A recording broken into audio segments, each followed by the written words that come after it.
From JBS Studios in Greater New York, this is the JBS News Update with Teisha Bader. I'm Teisha Bader with the JBS News Update for Monday, August the 24th, 2020. U.S. Secretary of State Mike Pompeo is in Israel. Pompeo arrived in the country this morning and met with Israeli Prime Minister Benjamin Netanyahu. The two addressed a joint press conference on a number of issues, including Iran, the coronavirus, and the recent Abraham Accord, the normalization of ties with the United Arab Emirates, along with reports that the deal includes an arms deal between the U.S. and the UAE, which Israel and American leaders have denied. After the Yom Kippur War in 1973, Congress promised to maintain Israel's qualitative military edge in the Middle East, and the U.S. has continually denied requests by Arab states to buy advanced weapons systems. Pompeo stressed today in Jerusalem that the U.S. was still committed to that agreement. The United States has a legal requirement with respect to qualitative military edge. We will continue to honor that. But we have a 20-plus year security relationship with the United Arab Emirates as well, where we have provided them with technical assistance and military assistance. We will now continue to review that process to continue to make sure that we're delivering them with the equipment that they need to secure and defend their own people from this same threat from the Islamic Republic of Iran as well. We are deeply committed to doing that, to achieving that, and we'll do it in a way that preserves our commitment to Israel as well. I'm confident that both of these objectives can be achieved. Pompeo met later today with Israeli Defense Minister Benny Gantz and with Foreign Minister Gabi Ashkenazi.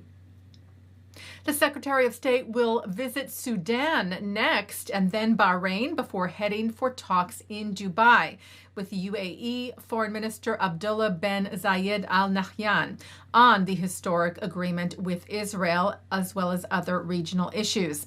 The 5-day trip appears to be a push by the United States for other Arab states to follow in the UAE's footsteps and establish ties with Israel. White House senior advisor Jared Kushner and his team are also expected in Israel later this week and will reportedly make stops in these same Arab countries as well, and perhaps others. Israel's Knesset gave final approval late tonight to a bill delaying the deadline for the passage of the state budget, which was the issue causing a deadlock between Prime Minister Netanyahu and Defense Minister and alternate Prime Minister Benny Gantz that could have led to the collapse of the coalition and another round of elections in Israel. Netanyahu told the public yesterday, "This is the time for unity. It is not time for elections." While talks tonight hit a roadblock, Netanyahu and Gantz both said their parties would vote in favor of the bill, which postpones the budget for 120 days, averting yet another round of elections in Israel. Well, dozens of incendiary and explosive devices were launched from Gaza at southern Israel yesterday, sparking nearly 30 fires. In response, overnight last night, Israeli jets, tanks, and drones struck Hamas terror targets in Gaza. Red alert sirens blared across southern Israel Saturday night as a rocket was launched from Gaza toward southern Israel, though it fell short, landing in Gaza itself.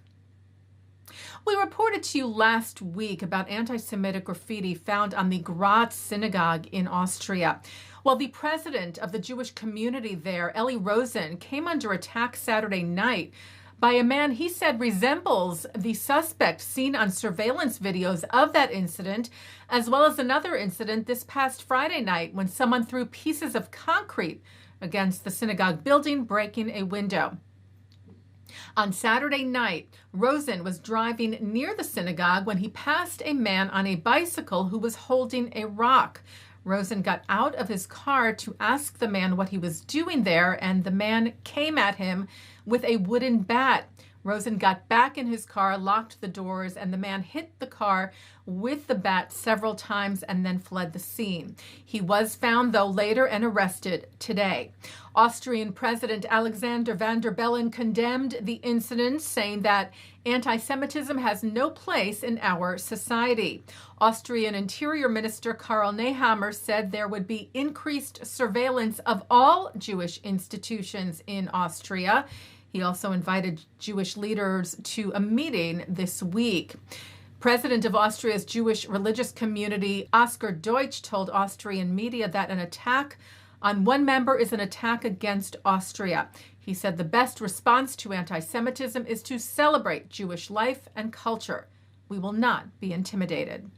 Local politicians and representatives of the Islamic Cultural Center in the area gathered Saturday night in front of the Graz synagogue in a show of solidarity. Well, a hateful banner was hung this weekend over a major highway in Los Angeles, targeting Jews. It read, "The Jews want a race war." There were other banners as well with a link to a majorly anti-Semitic website. Director of the American Jewish Committee's Los Angeles office, Rick Hershout, tweeted, calling the banner a shocking and outrageous display of anti-Semitism. Though he wrote eventually it was removed, it is essential that the CHP and relevant agencies guard against such crude expressions of hate and assaults upon public safety. The local office of the Anti-Defamation League tweeted, "We've been working closely with law enforcement to identify the perpetrators." They wrote, "We want to thank community members for contacting us and continue to encourage reporting. Los Angeles," they wrote, "is no place for hate." Taking a look now at our programming for tonight on JBS for Monday, August the 24th. At 7 o'clock, it's The Wisdom of Dr. Ruth. At 7:30, the Season 1 finale of the JBS original series From Date to Mate. At 8:05, the changing nature of the relationship between the U.S. and Europe since the end of World War II is discussed by Ambassador Wolfgang Ischinger and Simone Rodin-Benzaken at the AJC Global Forum of 2020. At 9, Mark Golub speaks with Rabbi Avi Weiss on his philosophy of open orthodoxy. At 10:30, Rabbi Capers Funyeh speaks at the 92nd Street Y. And coming up next, it's Good Week, Israel. And that's the JBS News Update for Monday, August the 24th, 2020. I'm Teisha Bader. Stay healthy, stay well.